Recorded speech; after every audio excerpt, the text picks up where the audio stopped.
ಕರ್ನಾಟಕ ಜಲಸಾರಿಗೆ ಮಂಡಳಿಯ ಸಭೆ ಮುಖ್ಯಮಂತ್ರಿ ಸಿದ್ದರಾಮಯ್ಯ ಅಧ್ಯಕ್ಷತೆಯಲ್ಲಿ ಬೆಂಗಳೂರಿನಲ್ಲಿಂದು ನಡೆಯಿತು.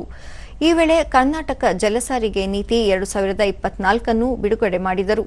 ಈ ಸಂದರ್ಭದಲ್ಲಿ ಮೀನುಗಾರಿಕೆ, ಬಂದರು, ಒಳನಾಡು ಜಲಸಾರಿಗೆ ಸಚಿವ ಮಾಂಕಾಳ ವೈದ್ಯ, ರಾಜ್ಯ ಸರ್ಕಾರದ ಮುಖ್ಯ ಕಾರ್ಯದರ್ಶಿ ಡಾ ಶಾಲಿನಿ ರಜನೀಶ್ ಸೇರಿದಂತೆ ಹಿರಿಯ ಅಧಿಕಾರಿಗಳು ಉಪಸ್ಥಿತರಿದ್ದರು.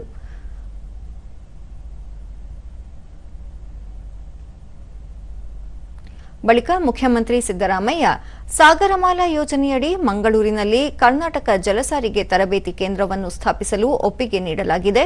ಪುನರ್ವಸತಿ, ಬಂದರಿಗೆ ಸಂಬಂಧಿಸಿದ ಕಾರ್ಯಾಚರಣೆಗಳಿಗೆ ಭೂಮಿ ಹಂಚಿಕೆ, ಗುತ್ತಿಗೆ ಅವಧಿಯನ್ನು ಪರಿಶೀಲಿಸಿ ಪ್ರಸ್ತಾವನೆ ಸಲ್ಲಿಸಲು ಅಧಿಕಾರಿಗಳಿಗೆ ಸೂಚಿಸಲಾಗಿದೆ ಎಂದು ಹೇಳಿದರು. ಉತ್ತರ ಕನ್ನಡ ಜಿಲ್ಲೆಯಲ್ಲಿ ಗುರುತಿಸಲಾಗಿರುವ ದ್ವೀಪಗಳ ಸಮಗ್ರ ಅಭಿವೃದ್ಧಿಗೆ ಸಂಬಂಧಿಸಿದಂತೆ ಡ್ರೋನ್ ಸಮೀಕ್ಷೆ ನಡೆಸಿ 3 ತಿಂಗಳ ಒಳಗಾಗಿ ವರದಿ ನೀಡುವಂತೆ ಉತ್ತರ ಕನ್ನಡ ಜಿಲ್ಲಾಧಿಕಾರಿಗಳಿಗೆ ಸೂಚಿಸಲಾಗಿದೆ. ಆಂಧ್ರಪ್ರದೇಶ, ವಿಶಾಖಪಟ್ಟಣ, ಕೇರಳ, ತಮಿಳುನಾಡು, ಗುಜರಾತ್ ಬಂದರುಗಳು ಹೇಗೆ ಕಾರ್ಯನಿರ್ವಹಿಸುತ್ತಿವೆ ಎನ್ನುವುದರ ಕುರಿತು ಅಧ್ಯಯನ ನಡೆಸಿ ವರದಿ ಸಲ್ಲಿಸಲು ಸೂಚಿಸಲಾಗಿದೆ.